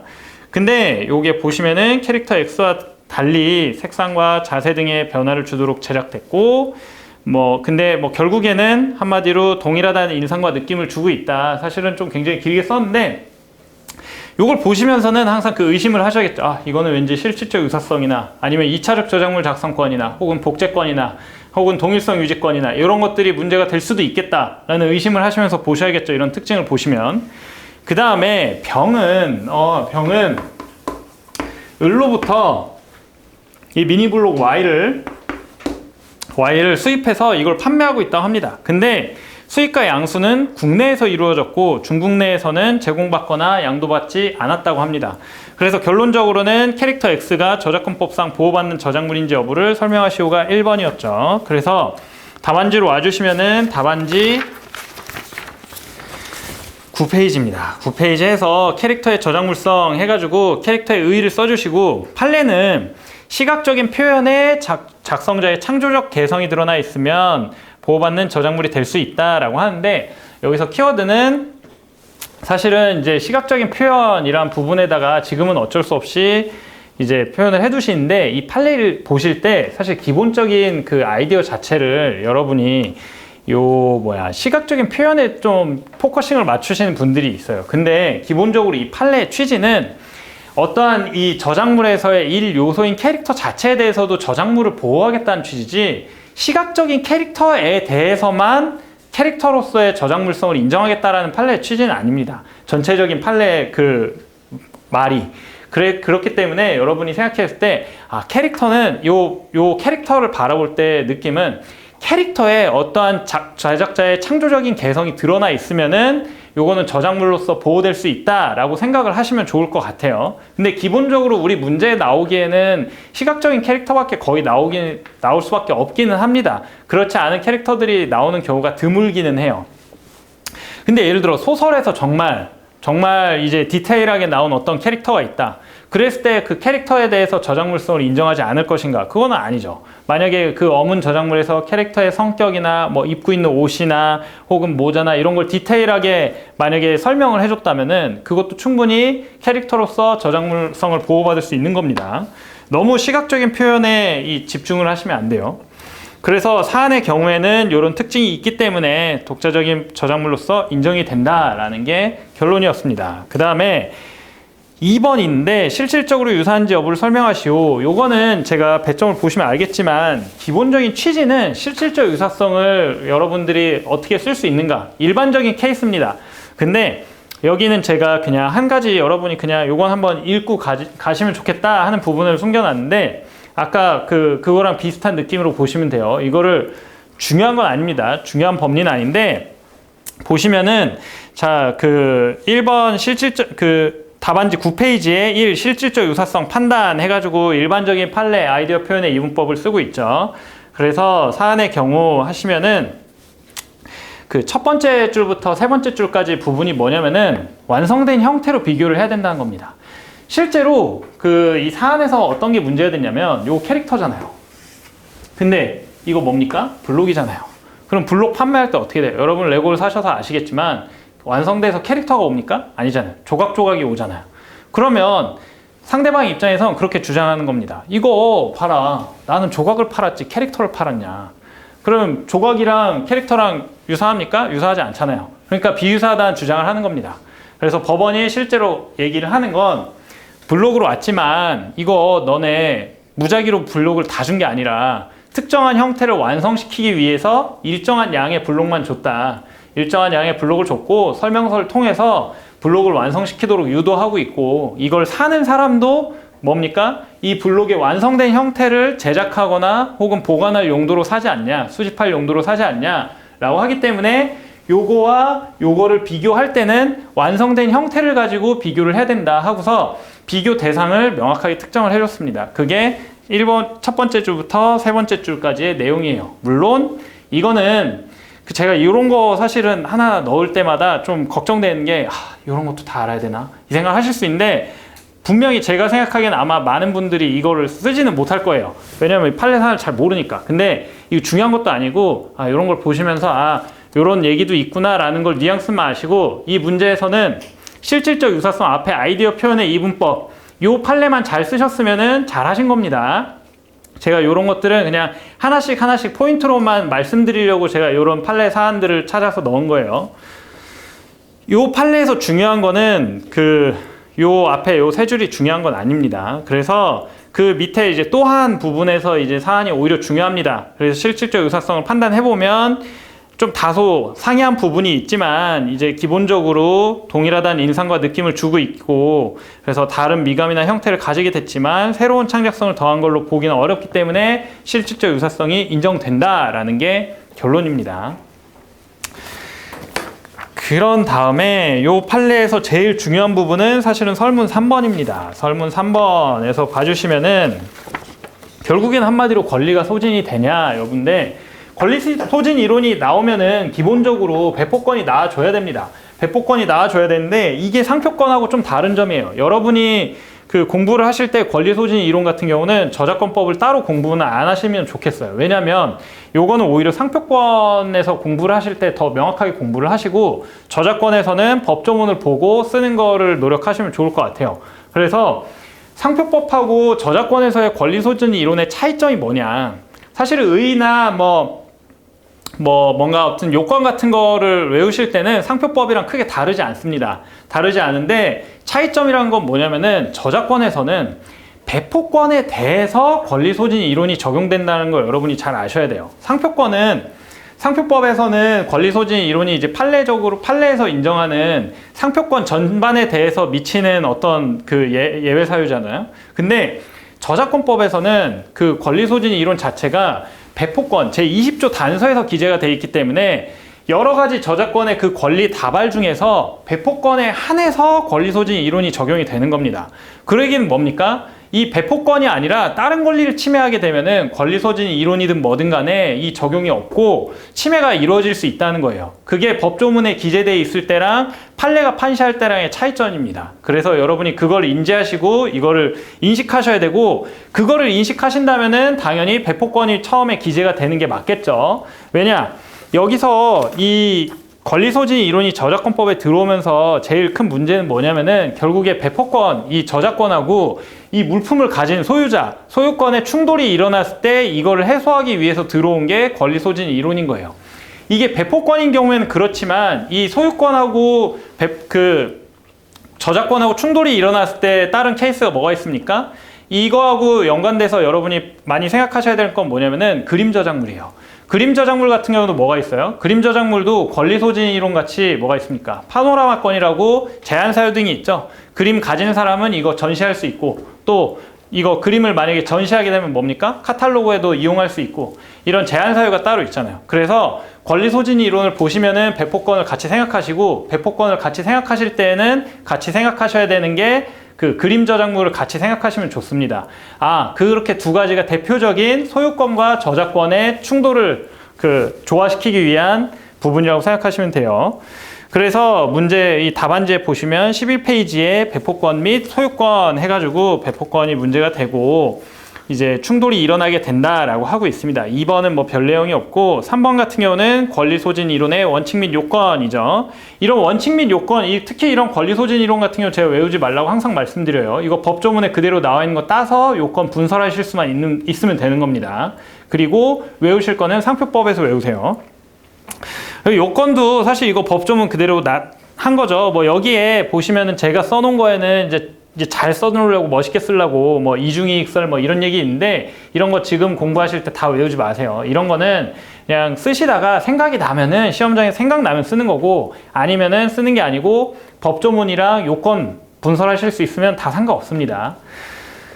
그 다음에 요 로마자 3번이 사실 이 판례 케이스입니다. 판례 케이스인데 요거는 그러니까 제가 이거를 외우시라고 말하기에는 참 좀 그래요. 외우시라고 말하기는 좀 그렇고, 기본적인 법리에 어긋나지 않을까. 근데 만약에 실제 시험장에서 요 정도만 하시면 좋을 것 같습니다. 실제 시험장에서 뭔가 외국에서 판매된 뭔가 케이스가 나왔는데 권리소진 이론이 결부된다. 그러면 이렇게 해외에서 권리가 소진돼도 권리소진 20조 단서가 적용될 수 있다 정도 얘기가 판례는 적용될 수 있다라고 했다. 요 정도만 쓰실 수 있으면 됩니다. 이거는 키워드를 외우지 마시고 이런 사안 자체를 그냥 한 줄 정도 쓰실 수 있으면 되는 거예요. 여기 키워드는 크게 별로 없습니다. 사실 실제 판례에도. 그래서 사안의 경우에는 이거 곧바로 수입했다 했죠. 그러면은 판례가 그렇게 제시를 했습니다. 요렇게 중국 내에서 판매해서 들어오면 맞지만 곧바로 판매된 것까지 적용될 수 있다고 볼 수는 없다. 이거는 국내에서 판매된 케이스이기 때문에 적용될 수 없다라고 했고, 사안의 경우에는 소진되지 않아서 침해가 됩니다. 그 다음에 이제 설문 4번은 이제 민사상 청구할 수 있는 권리에 대해 설명하시오. 요거는 일반적인 문제죠. 그래서 답안지에서도 제가 특별하게 설명드릴 부분이 없습니다. 그래서 침해 정지 예방 청구권, 요거는 여러분이 뭐든 간에 두 문자 같은 거를 특허나 상표에서 외워놓으세요. 뭐 여러 가지 두 문자가 있을 수 있잖아요. 민사 청구하는 방법 여러분이 외우고 있을 거 아니에요? 그거를 두 문자 그대로 해서 저작권법이랑 비교를 하십시오. 그래서 저 같은 경우는 민사적 권리는 보통은 침해 정지 예방 청구권, 손해배상 청구권, 부당이득 반환 청구권 정도만 기재할 것 같습니다. 근데 주의하실 점은 뭐가 있겠어요? 손해배상 청구권을 쓰실 때에는 이런 일반론 쓰실 때 무조건 손해배상액의 추정 관련 규정을 잘 쓰시면 좋습니다. 근데 이거는 저작권법에서 따로 공부하지를 마셔야 되는 게, 이거 보시면은 특허법이랑 똑같이 생겼어요. 특허법이랑 똑같이 생겼고, 다른 점은 아직까지 저작권에서는 징벌적 손해배상이 없죠. 그렇기 때문에 그 부분 안 들어간다는 거 아시고, 법조문을 한 번 정도는 특허랑 저작권법 이 부분을 비교를 한 번만 하세요. 한 번만 하시고, 나는 특허에서 외운 거 그대로 써야겠다 라고 생각을 하시면 좋습니다. 또 차이점, 세배 말고 차이점이 뭐가 있죠? 특허법 같은 경우는 애초에 권리 자체가 특허법 1조에 125조 1조였나요? 특허법 손해배상 규정에 1조에 아예 들어와 있습니다. 근데 저작권법은 없기 때문에 기본적인 손해배상의 근거는 민법이죠. 민법 750조. 특허도 원래는 민법 750조였다가 1항이 들어온 거는 다 이제 공부를 하셨으니까 아실 거예요. 그런 부분이 조금 다릅니다. 근데 이런 거 쓰실 때 부당이득 반환 청구 이런 거는 길게 쓰시면 안 돼요. 왜냐면 저도 이거 세 줄을 써놔서 좀 더 긴 거긴 한데 이런 건 저작권법이 아니잖아요. 그러니까 이런 게 있다 정도만 터치만 하시면 좋아요. 실제 만약에 소송을 하더라도 뭐 이런 얘기 다 해도 저작권법상 손해배상 청구가 인정이 안 되면 부당이득 반환 청구 당연히 인정 안 됩니다. 그렇기 때문에 요거 제가 저번 강의에도 얘기했는데 요거를 그 손해배상 청구권이 뭐 소멸시효로 날아갔을 때 부당이득 반환 청구를 할 수 있다 이렇게 뭔가 하신 분도 있는데 소멸시효 그 손해배상 일단 기본적으로 법에서 어떤 걸 청구를 할 때 뭐가 하나가 날아가는데 나머지 하나가 가능하다? 그런 경우는 거의 없다고 보시면 돼요. 이것도 실제로 손해배상 청구권이 날아가면은 당연히 부당이득 반환 청구는 없습니다. 할 수가 없습니다. 소멸시효 날아갔을 때 그건 판례도 있고. 그래서 그런 것만 좀 주의하시면 좋습니다. 그래서 바로 넘어가서 문제 4번으로 넘어가겠습니다. 4번은 사실은 좀 일반적인 내용이에요. 뭐 문제 자체는 길지만 요거는 제가 그냥 여러분이 요새 이제 하도 코인이 핫하니까 제가 이제 판례 중에 그냥 좀 재밌는 거를 한번 좀 보시라 라고 넣은 거고, 요거는 이제 뭐 특별한 거 없습니다. 갑이 이거는 뭐 특별하게 쓸 것도 없는 게, 갑이 한마디로 홈페이지를 운영하고 있죠. 갑이 홈페이지를 운영하는데 뭐 일반적인 편집 방법으로 이렇게 되어 있다고 해요. 그리고 보시면은 이제 갑하고 을이, 갑이 이제 홈페이지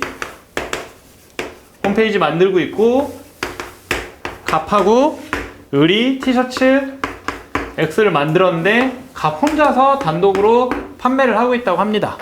그랬을 때 어떠냐고 하는 건데, 이거 판례가 사실은 이게 그 코인 거래소 홈페이지입니다. 코인 거래소 홈페이지인데, 이 코인 거래소 홈페이지에 자기 코인 거래소에 다니던 직원이 나가서 뭔가 아무튼 다른 코인 거래소 들어간 것 같아요. 차렸던지. 그래서 홈페이지를 만들었는데 보니까 홈페이지가 비슷하게 생긴 거예요.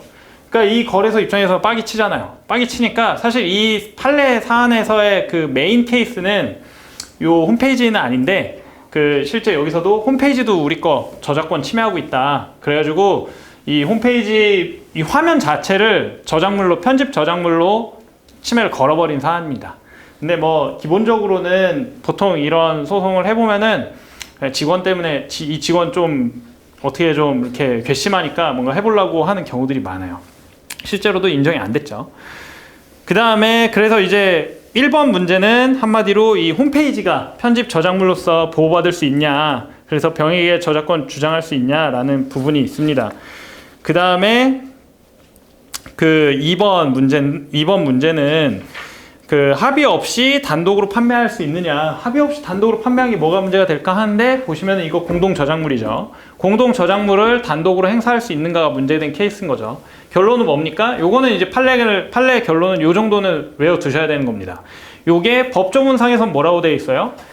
모두 합의가 있어야만 행사할 수 있다고 하고 있잖아요. 이거는 여러분이 잘 알아두셔야 되는 게, 이게 헷갈리기가 쉬운 게 특허랑 다르죠. 특허의 경우에는 각각 지분 하나만 있어도 자유롭게 행사할 수 있잖아요. 근데 저작권법 같은 경우에는 법조문에 명확하게 모두의 합의가 있어야만 할 수 있는 겁니다. 근데 문제는 뭡니까? 단독으로 했을 때 그러면 어떻게 되는 것이냐? 단독으로 했을 때 저작권 침해냐? 저작권 침해는 아니라고 받는 게 판례의 태도입니다. 법조문에 위반된 건 맞지만 저작권 침해는 아니라는 거예요. 너무 당연한 얘기죠. 나도 저작권자인데. 그래, 보시면은 설문 1 보시면 14페이지죠. 14페이지에 보시면은 저작물의 요건 당연히 들어가 줘야 되고, 그 다음에 홈페이지가 편집 저작물인지 여부 해가지고 편집 저작물이란 뭐뭐 나오는데, 여러분이 그 헷갈리는 경우가 많으시더라고요. 이게 기본적으로 편집물이라는 게 있는 거고, 편집물 안에 편집 저작물이 있는 겁니다. 그리고 편집 저작물이랑 겹쳐서 뭐가 있습니까? 데이터베이스가 있는 거예요. 데이터베이스도 편집물은 맞아요. 편집물은 맞고 편집 저작물도 편집물은 맞아요. 근데 어떻게 됩니까? 소재의 선택이나 배열의 창작성이 있으면 그건 편집 저작물이 되는 겁니다. 근데 소재의 배열이나 선택이나 배열의 창작성이 없더라도 기본적으로 이 데이터 자체가 쌓여서 이걸 검색할 수 있게 해서 어떤 가치를 창출했을 때에는 데이터베이스로 보호를 하는 거예요. 그렇기 때문에 여러분이 보시면은 데이터베이스에 대한 보호에 대한 법률 규정이 조항이 따로 있잖아요. 왜 따로 있겠어요? 얘는 원래 저작물은 아니에요. 아닌데 요거를 보호하려고 껴넣다 보니까 저작권법에서 보호하기 위해서 일부 부분에 대해서 보호하기 위해서 규정을 따로 떼놓은 겁니다. 그래서 보시면은 얘는 따로 보호가 되고 편집 저작물은 어떻게 됩니까? 소재의 선택이나 배열의 창작성이 있잖아요. 기본적인 저작권의 그 저작물에 말하자면은 뭐랄까 정의 규정에 포섭이 되잖아요. 그러니까 얘는 그냥 저작권법이 적용이 되는 거고 얘는 데이터베이스 보호에 관한 법률이 따로 다른 절에서 보호를 하고 있는 겁니다. 근데 둘 다 되는 경우가 당연히 있겠죠. 당연히 있으면 어떻게 되겠습니까? 둘 다 보호되는 거예요. 저작권법상의 권리도 당연히 발생하고 데이터베이스에 관한 권리도 당연히 그거 되는 겁니다. 근데 둘 다 그리고 또 요게 속하지 않더라도 편집물은 될 수 있는 겁니다. 여러 개 모아놓으면 편집물인 거예요.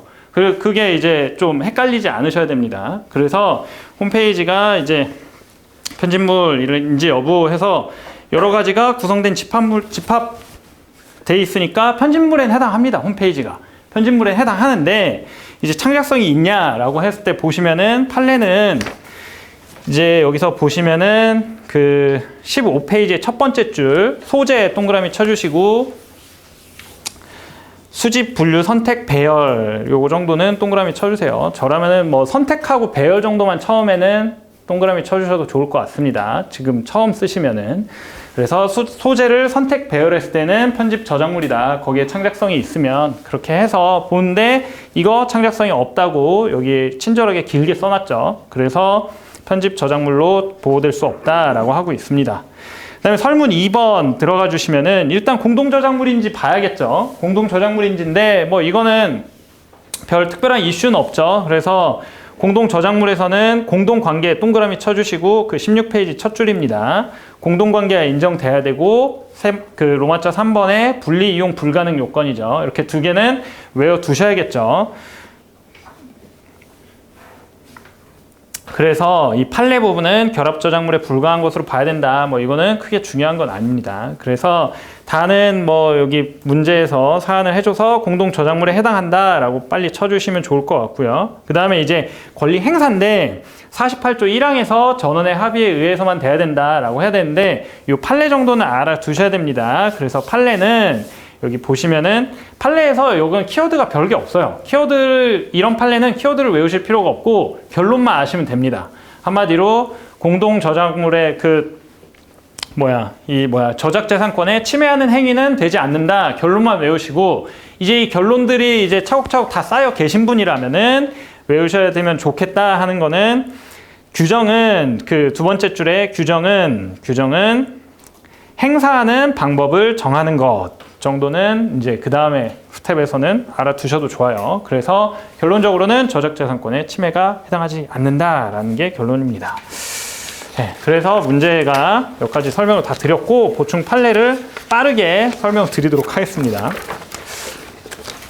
제가 오늘 처음 1번 설명 드릴 때는 이거 너무 넘어가나 이 생각했는데 앞으로 좀 더 시간이 조금 다소 지연되고 있는데 빨리빨리 설명을 드릴게요. 그 보충 관련 판례 그 2페이지 봐주시면 될 것 같아요. 그 보충 자료 2페이지가 이제 노래비 사안 이 2심 판례입니다.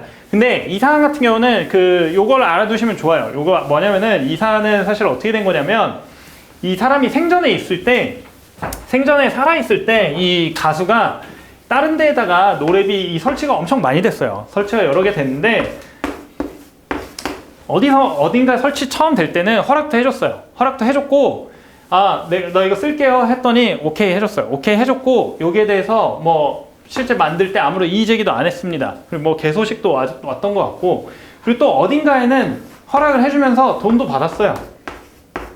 돈도 받았는데 어딘가는 이거 하는 거 보고서 그냥 갖다 쓴 겁니다. 근데 이 사람이 살아있을 때 문제가 안 됐는데 이 사람이 죽고 나서 유족이 이걸 보니까 이거 문제가 있어 보인다는 겁니다. 그래서 여기저기다가 다 소송을 건 거예요.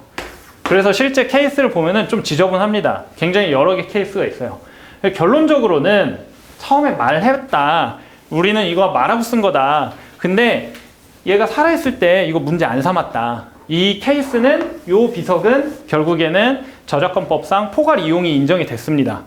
법원에서 판례에서 얘는 그냥 포괄 이용이 인정이 됐어요. 그래서 요거는 뭐 우리 시험에 나오긴 좀 어렵고, 요거는 이제 뭐야, 돈 주고 한 거는 당연히 뭐 문제 안 됐고, 근데 이제 문제는 그냥 갖다 쓴 게 문제였던 거죠. 이 사람이 처음 주장한 거는 여기 이거 포괄 이용 됐잖아. 우리도 사실은 포괄 이용 같이 된 걸로 봐야 돼. 우리도 뭐 매 한 가지 똑같은 비석이란 말이야. 근데 여기서는 따로 허락받은 적 없기 때문에 일단 포괄적인 허락 이용이 안 됐다고 봤어요. 안 됐는데 이제 공정한 이용을 주장을 한 거죠. 근데 이게 인정이 된 거고 지금 대법원에 가 있습니다. 실제로 이거는 글쎄요, 저는 개인적으로는 뒤집히기는 조금 어렵지 않나, 실제로 공정이용에 해당한다고 볼 가능성이 높지 않나라는 생각이 듭니다. 그게 이제 이 울고 넘는 박달재 노래비 사안입니다. 사실 이 사람이 쓴 노래 가사가 박달재 말고도 다른 것도 있어요. 다른 것도 있고, 그래서 노래도 여러 개입니다. 근데 이 공정이용을 생각하면은 가장 또 많이 나오는 게 4페이지에 보시면 러브레터 사건이에요. 러브레터 사건은 뭐냐면은 이게 무슨 여기에 해피에로 크리스마스라는 영화에, 해피에로 크리스마스 영화에 그 러브레터 영화 장면이 한 30초 등장을 한 거예요. 그러니까 뭐 주인공들이 뭔가 아무튼 여기서 TV를 이렇게 보는데 여기에 이제 해피에로 크리스마스 이 영화에 러브레터가 한 30초가 삽입이 된 겁니다. 그랬을 때 이때 당시 이제 공표된 저작물의 인용이죠. 근데 아마 이제 요새 사안으로 봤을 때는 공정한 이용으로 들어올 사안이에요. 근데 결론적으로 판례는 이거 공표된 저작물의 인용이 이제 아니라고 본 거죠. 그래서 보시면은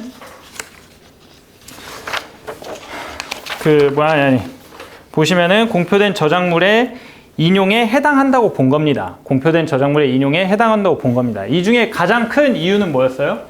이게 2시간짜리 영화란 말이에요. 2시간짜리 영화인데 30초밖에 안 넣었어요. 그리고 심지어 이 러브레터 영화도 2시간짜리인데 30초밖에 안 들어간 거예요. 그랬을 때 이것까지 막는 게 말이 되냐라는 게 있습니다. 근데 제가 지금 여기다 판례를 넣지는 않았지만 가장 최근에, 그쵸, 안 넣었죠. 가장 최근에 나온 사례는 사실 뭐가 있냐면은 실제 이제 가처분 사안인데, 드라마 런온 보신 분이 있을 수도 있어요. 런온에 뭐가 있었냐면 1화부터 10화까지 중에 주인공 집에 인테리어로 그림이 큰 게 걸려 있었습니다. 근데 하필 이게 복도에 걸려 있네. 그래서 실제 장면에 클로즈업이 들어온 적이 있어요. 근데 그래서 이 그림 주인이 이거 방영할 때부터 너네 왜 내 거 마음대로 걸어놓냐 이렇게 항의를 한 거예요. 그런 다음에 이 10화까지 VOD 나왔을 때 소송을 가처분을 걸어버렸습니다. 침해 금지 가처분을. 그런데 이게 인용이 돼버렸어요. 근데 제가 여기다 넣지 않은 이유는 가처분 판례를 보면은 별 내용이 일단 없습니다. 별 내용이 없고 일반적인 내용만 해놓고 요거 공표된 공정한 이용이라고 볼 수 없다. 그러니까 가처분 인정된다 라고 그냥 결론만 낸 거기 때문에 요거랑 좀 비교를 하셔야 되는 것 중에 가장 큰 거는, 사실은 이 판례가 이렇게 인정이 된 거는 괘씸죄가 좀 들어간 것 같아요. 뭐냐면은 요게 지금 이 사람이 1화부터 계속 딴지를 걸었는데도 이거 허락 돈을 안 냈단 말이에요. 그냥 막 썼단 말이에요. 중간에 빼기라도 했어야 되는데. 근데 그렇게 안 했기 때문에 괘씸죄도 걸린 것도 맞고, 저작물의 성격이 좀 다릅니다. 이거 보시면 러브레터잖아요. 러브레터 보는 사람이 해피에로 크리스마스 영화를 보고 이 러브레터를 보고서 이 30초 보고서 러브레터 안 볼 거 아니잖아요. 러브레터 볼 사람은. 그리고 실제 판례에도 보시면은 요거랑 요 전체 영화랑 장르도 다릅니다. 그렇기 때문에 서로의 시장 가치를 충돌시키지 않는다는 거예요. 근데 요 사안 같은 경우는 사실은 이건 그림이잖아요. 그림이기 때문에 사실 요거만 봐도 이 그림의 전체적인 심미안을 다 보는 거란 말이에요. 그래서 요거는 클로즈업도 되고 했으니까 침해가 된다라고 보는 사안입니다. 근데 요거는 조금 일반적인 케이스는 아니에요. 그래서 제가 사실 판례 안 넣었는데 이런 것도 있을 수 있다라고 가시면 좋을 것 같고, 그 다음에 이 5페이지에 와서 보시면은 보헤미안 랩소디 판례입니다. 제가 이거 다 중략해서 넣었는데 만약에 판례 전문을 인터넷에 쳤는데 안 나오는 게 있으실 거예요. 그러면은 필요하시면 제가 보내드릴 테니까 말씀은 하세요. 근데 전문을 꼭 보실 필요는 없을 것 같아요. 근데 요거는 아까 제가 설명드린 케이스랑 똑같아요. 사실은 요게 이제 그 보헤미안 랩소디 영화인데, 제가 국내 사안이지만 요거는 사실은 결국에는 이 저작권을 소송 걸 수 있는 주체가 누군가에 대해서 제일 크게 이슈가 됐던 사안이긴 해요. 왜냐면 이게 권리가 이렇게 됐던 이유가 왜 그러냐면은 미국이랑 우리나라랑 사실 음악 신탁에 대해서 조금 다릅니다. 제도가 좀 달라서 이걸 하다 보니까 그냥 당연히 20세기 폭스에서는 그냥 미국 내에서 하는 걸로 당연히 그냥 한 거고 우리나라도 관례적으로 그냥 받아서 영화관에서 튼 거예요. 근데 이게 갑자기 문제가 된 겁니다. 그리고 실제로 우리의 예상을 깨고 손해배상을 하도록 판례가 나버린 거예요. 근데 뭐 나중에 뒤집힐진 모르겠지만 현재로서는 아무튼 그 영상 그 99조의 2항이 만약에 특약이 있으면은 적용될 수 없다라고 하는 게 그 실제 우리 문제 사안 케이스가 그냥 다라고 생각하시면 됩니다.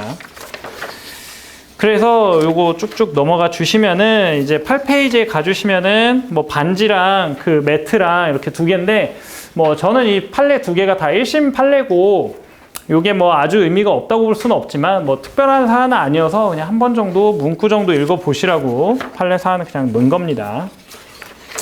그래서 쭉쭉 넘어가 주시면 좋을 것 같고요.